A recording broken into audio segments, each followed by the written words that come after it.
नरोत्तम मिश्रा जी इस वक्त हमारे साथ जुड़ गए हैं, जो कि गृह मंत्री हैं मध्य प्रदेश के, और इन्हीं के बयान को लेकर ये पूरा बवाल हुआ है। नरोत्तम जी, पहला सवाल आपसे यही है, विपक्ष कह रहा है आप लोग हिंदू मुस्लिम, आपने पता नहीं ओवैसी साहब को सुना नहीं सुना।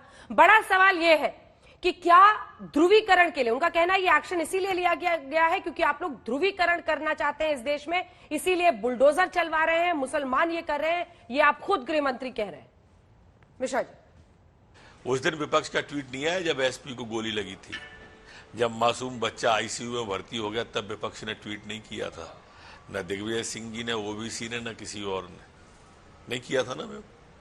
ये करेंगे भी नहीं, क्योंकि ये तुष्टीकरण की राजनीति करते हैं। और यही कारण है कि अब 1.5 प्रदेश में ही बचे हैं कुल। ये भी जब चुनाव होगा तो 1.5 से भी चले जाएंगे। ये देश की मानसिकता नहीं समझ रहे। आखिर मैं ये पूछना चाहता हूं कि हमारे रामनवमी के जुलूस पर ही पथराव क्यों होता है? वो तो कह रहे हैं कि पुलिस उनके किसी जुलूस पर, उनके त्योहार पे क्यों नहीं होता? अब ये तो वो कह रहे हैं कि पुलिस की जिम्मेदारी थी ना, आप गृह मंत्री हैं। वो कह रहे हैं कि सबूत क्या है कि मुस्लिमों ने पत्थरबाजी की, सबूत क्या है आपके पास, आपकी सरकार के पास? हमने शुरुआत नहीं की है। शुरुआत जो हुई है उसके विजुअल है, फुटेज है, आपके चैनल पे ही देखे हमने। तो उसमें तो सारे पहचाने हुए चेहरे हैं ना। उसमें काहे के लिए किसी की बात मान रहे हो, विपक्ष की और सत्ता पक्ष की? आप तो निष्पक्षता से आप ही निर्णय करो ना, फुटेज और विजुअल देख के। आप निष्पक्ष रहिए, पक्ष विपक्ष को रहने दीजिए। आप खुद देखो ना अपनी आंखों से किस तरह के हालात बनाए। आखिर इतना सारा पत्थर आया कहां से, असला आया कहां से, गोली बंदूकें एक जगह पे इकट्ठी कैसे हो गई कि एसपी को गोली लग गई, टीआई का सिर फट गया, बच्चा आईसीयू में पहुंच गया, पुलिस वाले घायल हो गए। उस समय किसी का कोई ट्वीट नहीं था, न कोई आवाज उठा रहा था। जैसे करौली में आज तक एक ट्वीट नहीं आया राहुल गांधी जी का, सोनिया गांधी जी का। मैन मुजरिम करौली का आज भी नहीं पकड़ा गया है। ये एक क्रोनोलॉजी के तहत पूरे देश में 12 जगहों पर दंगा हो जाए, संभव है क्या? वीडियो फुटेज देखकर लेकिन क्या आपकी पुलिस लोगों को पकड़ लेती है? वीडियो फुटेज देखकर ही किसी के घर पर बुलडोजर भी चल जाता है? क्या ये होड़ लग गई है बीजेपी में, बुलडोजर बाबा बनना है, बुलडोजर मामा बनना है? मेरा सवाल इसलिए है क्योंकि कानून के तहत पहले नोटिस दिया जाता है। अब आप कह रहे हैं कि अवैध निर्माण था, या तो आपने पहले कहा था ना, आज तक पर ही कहा था कि जिस घर से पत्थर चल रहे हैं उस घर को मैं गिरा दूंगा। इस तरह से क्या बुलडोजर चलाया जा सकता है किसी के घर पर? अवैध बता रहे हैं इसे, कह रहे हैं जिनीवा कन्वेंशन का उल्लंघन है। ओवैसी साहब, बिल्कुल सही कहा आपने। और इस तरह के अपराधी, दंगाई अगर किसी घर में छुपे होंगे तो घर को गिरा देंगे। फिर दोबारा बोल रहा हूं मैं।